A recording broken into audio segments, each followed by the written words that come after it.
ሰበር ዜና የጠቅላይ ሚኒስትር ዶክተር አብይ አህመድ ከቅርብ ቀናት ወዲህ ከሁሉም መድረኮች መጥፋት የተለያዩ አካላትን እያነጋገረ መሆኑ ተገለጸ። ጠቅላዩ ከማህበራዊ ሚዲያዎቻቸው ሳይቀር ከራቁ ከ10 ቀናት በላይ ተቆጥረዋል። ህወሓት አዲስ አበባ አልሄድንም በማለት የሰጠው ማብራሪያ ግራ ማጋባቱን መቀጠሉ ተገለጸ። አንዳንድ ምንጮች ማሳሰቢያው ሻዕቢያን ከመፍራት የመነጨ ነው ይላሉ። የሩሲያው ፕሬዝዳንት ቭላዲሚር ቭላዲሚሮቪች ፑቲን በዩክሬን ላይ እጅግ አስፈሪ የሆኑ ቁጣቸውን አሰሙ። እንደ አራስ ነብር ነው ያደረጋቸው። ከቅርብ ጊዜ ወዲህ ዩክሬን በራሻ ላይ እያደረሰችው ያለውን የሰው አልባ ጥቃት ተከትሎ የሩሲያው ኃያል ፕሬዝዳንት ቭላዲሚር ፑቲን የንቡን ቀፎ ነቀነቅሽው በማለት በዩክሬን ላይ አንቧርቀዋል። የሚሉት ለሰዓቱ የያዝናቸው የወቅታዊ ጉዳይ ሰበር መረጃዎች ናቸው። የተወደዳችሁ የወቅታዊ ጉዳይ አድማጭ ተመልካቾቻችን የከበረ ሰላምታችን ይድረሳችሁ እያልን እነሆ የምሽት ጥንቅሮቻችንን ይዘን ተገኝተናል። ዜናውን ላይክና ሼር፣ ሚዲያችንን ሰብስክራይብ በማድረግ ዜናውን እንድትጀምሩ እየጋበዝኩ አሁን ወደ ሰበር መረጃዎቹ አልፋለሁ። ተከታተሉ።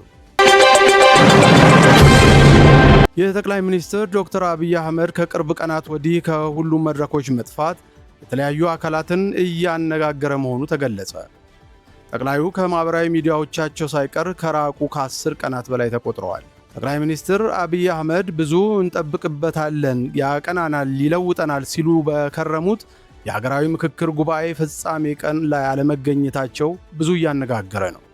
ጥቂት የማይባሉ ፖለቲከኞችና አክቲቪስቶች ከአዲስ አበባ ጋር በተገናኘ የተደረሰበት አወዛጋቢ ሐሳብና ውሳኔ በብልጽግና አመራሮች መሃል ክፍተት ሳይፈጥር እንዳልቀረ በመገመት ጠቅላዩ የሀገራዊ ምክክር ጉባኤ ፍጻሜው ቀን ላይ አለመገኘታቸውን ከዚህ ጋር ሲያገናኙት ይደመጣል። የሆነ ሶንና ጠቅላዩ ለምን ድምፃቸው ጠፋ? ቢያንስ በተደጋጋሚ መረጃዎችን በሚያካፍሉበት የማህበራዊ ሚዲያዎቻቸው ለምን አልታዩ? የሚሉት የሁላችንም ጥያቄዎች ናቸው። የምክክር ኮሚሽኑ በወርሃ ታኅሳስ 2014 ዓ.ም አዋጅ ጸድቆለት በዚህ ዓመት በየካቲት ወር ስራውን በይፋ ከጀመረበት ጊዜ አንስቶ ጠቅላዩ የተለያዩ አስተያየቶችን ሲሰጡ የመንግስታቸውንና የፓርቲያቸው ብልጽግናን አቋም ሲያንጸባርቁ ቢከርሙም በፍጻሜው ድግስ ላይ አለመገኘታቸው ግን ብዙ እያስባለ ነው። የጠቅላይ ሚኒስትሩን አለመገኘት በተመለከተ የመንግስት ኮሚኒኬሽን አገልግሎትም ሆነ ጽህፈት ቤታቸው አሊያም ሌላ መንግስታዊ አካል ያሉት ምንም ነገር የለም። በተረጋገጡትና ሚሊዮኖች በሚከታተሏቸው የማህበራዊ ሚዲያ ገጾቻቸውም የሀገራዊ ምክክሩን መዝጊያ መርሃ ግብር በተመለከተ እንኳን ድምፃቸው አልተሰማም። በምክክሩ ማጠቃለያ ሰሞን የተከሰቱት ንትርኮች ሳይመቻቸው ቀርቶ ይሆን የጠፉት ብለን እንዳንገምት የምክክሩ ሂደት ከአንድ ጉዳይ በስተቀር ሙሉ በሙሉ በስኬት ነው የተጠናቀቀው። ከምክክር ኮሚሽኑ ጋር የተያያዙ ጉዳዮች ተጽዕኖ ቢፈጥሩባቸው እንኳ እሱን አጀንዳ ትተው ሌሎች ጉዳዮች ላይ ለምን ማትኮር አልቻሉም የሚል ጥያቄ የሚያስነሱ ሁኔታዎች ተስተውለዋል። ጠቅላዩ እንደ ፌስቡክ ባሉ የማህበራዊ ሚዲያ አማራጮቻቸው አዲስ ክንውኖችን የማብሰር ልምድ ቢኖራቸውም አሁን ግን በእነዚህ አማራጮችም ድምፃቸው ከተሰማ ከ10 ቀናት በላይ አልፈዋል።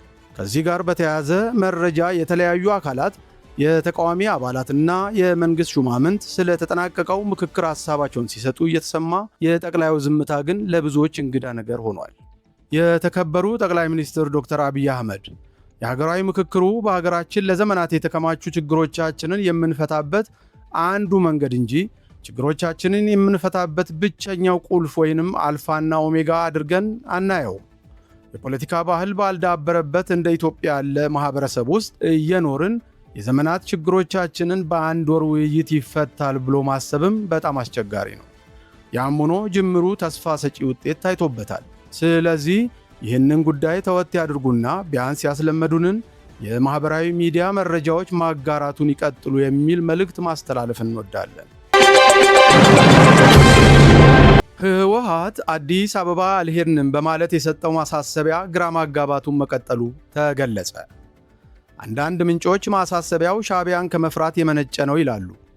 ህወሓት ዓለም አቀፍ አደራዳሪዎች አዲስ አበባ በገቡበት ወደ መዲናዋ ለምንም አይነት የድርድር ሂደት እንዳልሄደ የሚገልጽ ጥብቅ መልእክት አስተላልፏል።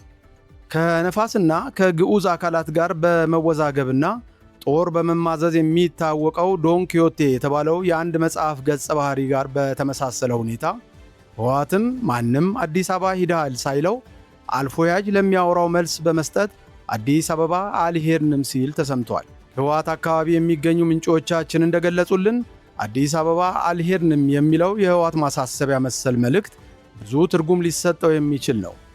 ምክንያቱም ሲያብራሩም ህወሓት ከሰሞኑ ባወጣው መግለጫ መነጋገር እፈልጋለሁ፣ ምነው ዝም አላችሁኝ በማለት ለዓለም አቀፉ ማኅበረሰብ ጥሪ ያቀረበው ራሱ ህወሓት ሆኖ ሳለ ዛሬ ላይ ደርሶ አዲስ አበባ አልሄድንም ማለቱ በእርግጥም ህወሓት በውስጡ ግራ መጋባቱን ያሳብቃል ብለዋል። እነዚህ ምንጮች እንደሚሉት ይህ የህወሓት ተለዋዋጭ ባህሪ ሌሎች አካላት ፍላጎቱን በትክክል እንዳይረዱት ያደረገ ይመስለናል ይላሉ። ምክንያቱም ሲዘረዝሩም አዲስ አበባ አልሄድንም ማለት በአንድ በኩል ብንጠራም አንሄድም የሚል ትርጉም ሲያሰጠው፣ በሌላ በኩል ደግሞ እስካሁን አልተጠራንም ማለትም ይመስላል። የህወሓትን አቋም እንዲህ የሚያዋዥቀው ጽምዶ በሚል ስያሜ ከህወሓት ጋር የተጣመሩት አካላት እንዳይጠረጥሩት ፈርቶ ነው የሚል ግምትም እንዳላቸው እነዚሁ ምንጮች ጠቁመዋል። እንደ ምክንያት የሚያቀርቡትም የጽምዶ አካላት አንድም ጉዳይ በተናጠል ላለመወሰን ቃል ኪዳን የገቡ መሆናቸውን ነው። ቀድሞው የናይጄሪያ ፕሬዝዳንትና የአፍሪካ ህብረት የአፍሪካ ቀንድ ልዩ መልእክተኛ ኦሉሴጉን ኦባሳንጆ እንዲሁም የቀድሞ የኬንያ ፕሬዝዳንት ኡሁሩ ኬንያታ ለሀገራዊ ምክክር ጉባኤ ማጠቃለያ ስነ ስርዓት አዲስ አበባ መግባታቸውን ተከትሎ ጉዳዩ ከሰሜን ኢትዮጵያ ዳግም ድርድር ጋር በስፋት እየተያያዘ ሲያነጋግር ቆይቷል።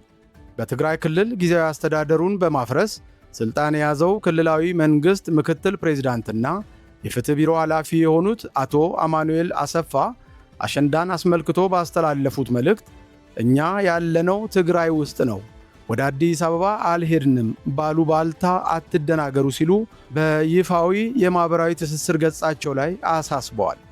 እስካሁን ድረስ ግልጽ ያልሆነው ነገር ይህ ማሳሰቢያ ለምን አስፈለገ የሚለው ጉዳይ ነው። የአደራድሩን ጥያቄ በይፋ መቅረቡ እየታወቀ የሚደራደረው አካል ማን ሊሆን ይችላል? ብዙዎች እንደሚሉት መልእክቱ ለሻዕቢያ እንዲደርስ ታስቦ የተዘጋጀ ነው። ለዛም ይመስላል በህወሓት በኩል የተሰማው ይህ አዲስ ጥብቅ መልእክት የሁሉንም ወገኖች ልዩ ትኩረት የሳበው።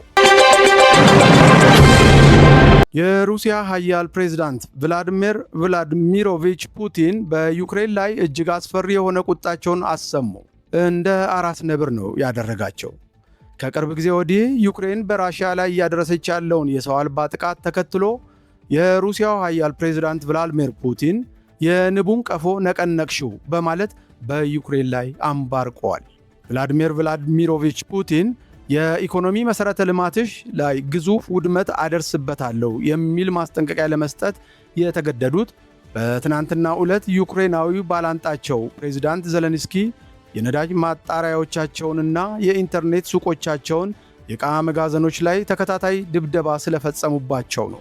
ዩክሬኖች ዋይልድ ቤሪስ የሚባለውን የራሻ የአማዞን መሳ በነፍስ ወከፍ 10 ስታዲየም የሚያክል የሸቀጥ ማጠራቀሚያ መጋዘኖቻቸውን ክፉኛ እንዳወደሙት መግለጻቸውን ተከትሎ ነው። ከዋይልድ ቤሪስ 10 የትየለሌ ግዙፍ መጋዘኖች መካከል 7ቱን ቋያ እሳት ውስጥ ረምጨዋለሁ ትላለች ዩክሬን። ይህም መግለጫ በሚያጠናክር ሁኔታ የራሻ ዋይልድ ቤሪስ ኩባንያ እሳቱን ስላልቻልኩት ሌሎች የሎጂስቲክ ማዕከላትን ጎረቤት ሀገር ካዛኪስታን ውስጥ ከፍታለሁ ሲል አስታውቋል። ዩክሬን እጅግ በተሻሻለና የዋሽንግተን፣ የቤጂንግ፣ የለንደን፣ የፓሪስና የቦን ከተሞች መሳ የሆነችውን ልዕለ ኃያሏን ሞስኮ የጥቃት ማረፊያ ባደረገ የሰው አልባ ድብደባ ገፍታበት አሁን ደግሞ ያዳከመችውን ዋይልድ ቤሪስ ተከትሎ ሁለተኛ የአገሪቱ የኦንላይን ነጋዴ የሆነውን ኦዞን የችርቻሮ ሱቆች ማነቦጭ ጀምራለች። ሳማራ በተሰኘው የራሻ ክፍለ ሀገር ውስጥ የሚገኘው አንድ የኦዞን የችርቻሮና የኢንዱስትሪ ጣቢያ ተመትቷል በዩክሬን ሰው አልባ። ራሽያ በኢንተርኔት ነጋዴ ኩባንያዎች ንብረቶች ላይ ለደረሰው ጉዳት ቀጥተኛ ምላሽ የሆነ አውዳሚ ጥቃት ባለፈው አርብ የዘለንስኪ የትውልድ ከተማ የሆነችው ክሪቪሪ የሚገኝ አንድ ግዙፍ የገበያ ማዕከል መምታቷ የሚታወስ ነው። በጥቃቱም 16 ሰዎች ወዲያው ሲገደሉ 130 ደግሞ ቆስለዋል። ፕሬዝዳንት ቭላዲሚር ፑቲን ኢንቨስት በተባለው የሀገሪቱ ቴሌቪዥን ማሰራጫ እንደተናገሩት ዩክሬን በራሻ ኢኮኖሚ ላይ የአባባሰው ጥቃት የንብ ቀፎ ከመንካት ይቆጠራል ብለዋል።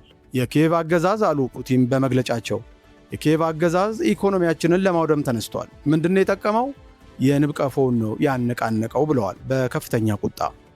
ሲቀጥሉም የበቀል ጥቃታችን የመጣ እንደሆን ሲመጣም ብዙ አይቆይም። ከአንቺ በጣም የከፉና በጣም አውዳሚ ናቸው።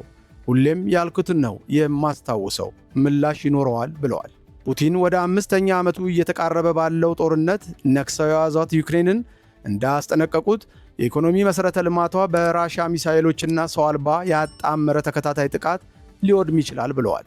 ራሽያ መሰንበቻውንና እያከታተለች እጇን ከቃታ ላይ ሳታነሳ በቀንና በሌሊት ያካሄደቻቸው ድብደባዎች ወታደራዊ፣ ኢኮኖሚያዊና የመኖሪያ አፓርታማዎችን ሳይቀር ከማፈራረሳቸው ጎን ለጎን በደርዘኖች የሚቆጠሩ ዩክሬናውያንን ገሏል። የቆሰሉም በደርዘኖች የሚቆጠሩ ናቸው። ለምሳሌ አርብ ዕለት በገበያ ማዕከሉ ላይ ራሽያ ያደረሰችው ጥቃት እጅግ ደምሳሽ መሆኑ ነው የተነገረው። ዛሬም ድረስ የነፍስ አድን ሰራተኞች ሥራ አላቆሙም። ቦታው የፕሬዝዳንት ዘለንስኪ የትውልድ ከተማ ክሪብሪ ትባላለች። ከትላንት በስቲያ አርብ በመካከላቸው የ30 ደቂቃ ልዩነት የነበራቸው ሁለት ሰው አልቦች ተከታትለው መጥተዋታል። 16 ሰዎች ወዲያውኑ ሲገደሉ 130 ሰዎች ደግሞ ቆሰሉ። እስካሁን እስከ ዛሬ 4 ሰዎች ወይንም በሕይወት ወይም አስክሬናቸው ይገኝ ዘንድ በነፍስ አድን እየተፈለጉ ነው። እንደ ፕሬዝዳንት ዘለንስኪ አገላለጽ ይህ ጥቃት መሰሪና አጸያፊ ነው። ምክንያቱም አንደኛው ሰው አልባ ሰው ፈጅቶ ንብረት አውድሞ ሳለ የሁለተኛው ሰው አልባ አድብቶ መምጣት ሌላ ዓላማ የለውም፣ እንደ ዘለንስኪ እምነት የነፍስ አድን ሰራተኞችን ለመግደል ካልሆነ በስተቀር። እስከ 50 ኪሎ ግራም ፈንጂ ሊሸከሙ የሚችሉ ሰው አልቦች በዛ ፍጥነት በፈጸሙት ጥቃት በግዙፍ የገበያ ማዕከል ላይ የተፈጠረው እሳት 9000 ካሬ ሜትር የሸፈነ ነበር። ከሞላ ጎደል አንድ ስታዲየም የሚያክል ስፋት ማለት ነው። እሳቱ አሁን ጠፍቷል። በትናንትናው ዕለት በተሰጠው መረጃ ከቆሰሉት 130 ሰዎች መካከል 52ቱ አሁንም በከተማዋ ሆስፒታሎች ውስጥ ተኝተዋል። 14ቱ ሕፃናት ናቸው። የክሪብሪ ወታደራዊ አስተዳደር አሌክሳንደር ቪልኬል እንዳስታወቁት ከቁስለኞቹ መካከል በደርዘኖች የሚቆጠሩት የቀዶ ጥገና ሕክምና አስፈልጓቸዋል። ክሪብሪ በምትገኝበት ዲኒትሮ ክፍለ ሀገር በትናንትናው ዕለት የሐዘን ቀን ሆኖ አልፏል። ይህን ያህል ጉዳት ያደረሱት ሁለት የራሽያ ሰው አልቦች ከሩቅ መንገድ እጅግ ወደ መሬት ዝቅ ብለው የመጡ ነበሩ። የጠላትን ሰው አልቦች ማርገፍ ብቃታቸውን 90 በመቶ ነው የሚለው የዩክሬን የአየር መከላከያ ምድብ አርብ ዕለት የገበያ ማዕከሉን እንዳልነበረ ያደረጉትን ሁለት ሰው አልቦች ለምን ማክሸፍ ተሳናቸው የሚሉ ጥያቄዎች ተነስተው እያወያዩ ነው። በእርግጥ ዩክሬን ቦሊስቲክ ሚሳኤሎችን የመመከት አቅሟ ከአሜሪካ ሰራሽ ፓትሪዮት አየር መከላከያ ሚሳኤሎች እያለቁ መምጣት የተነሳ ወደ 40 በመቶ አሽቆልቁላል ትላለች። የአርብ ዕለቱ 16 ገዳይና 130 ቁሳይ የተንሰራፋ ግዙፍ የገበያ ማዕከል አውዳሚ ጥቃት የደረሰው ከአንድ ቀን ቀደም ብሎ ባለፈው ሐሙስ ወይም ረቡዕ ሌሊት ለሐሙስ አጥቢያ የተካሄደ ሌላ የራሽያ የሰው አልቦችና የሚሳኤል ወገራ 17 ሰዎችን ገሎ 40 ካቆሰለ አንድ ቀን በኋላ መሆኑ ነው።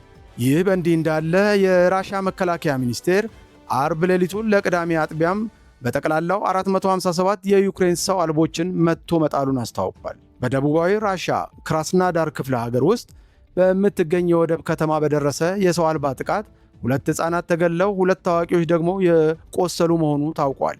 በምዕራባዊ ቤልግሮድ ክፍለ ሀገርም 2 ሰዎች ተገለው 13 ቆስለዋል በዩክሬን የአየር ጥቃትና የመድፍ ድብደባ። የዩክሬን ጦር እንዲሁ ከትናንት በስቲያ ሳምራ በምትባለው የራሽያ ክፍለ ሀገር ውስጥ የነዳጅ ማጣሪያ መጥቶ ከፍተኛ እሳት ማስነሳቱን ገልጸዋል። የሀገሪቱ ሁለተኛ የኢንተርኔት ገበያ ኦዞን አንድ መጋዘንም እዛው ክፍለ ሀገር ውስጥ ሳምራ መጥቶ ማጋየቱን አስታውቋል። ዩክሬን በቅርብ ወራት በአፋፋመችው በዚህ ጥቃት የራሽያን የኢነርጂ ተቋማትና ቁጥር 1 የሀገሪቱን የኢንተርኔት ገበያ ዋይልድ ቤሪስ የትየለሌ ግዙፍ የገበያ ማዕከላትን ክፉኛ ደብድባለች።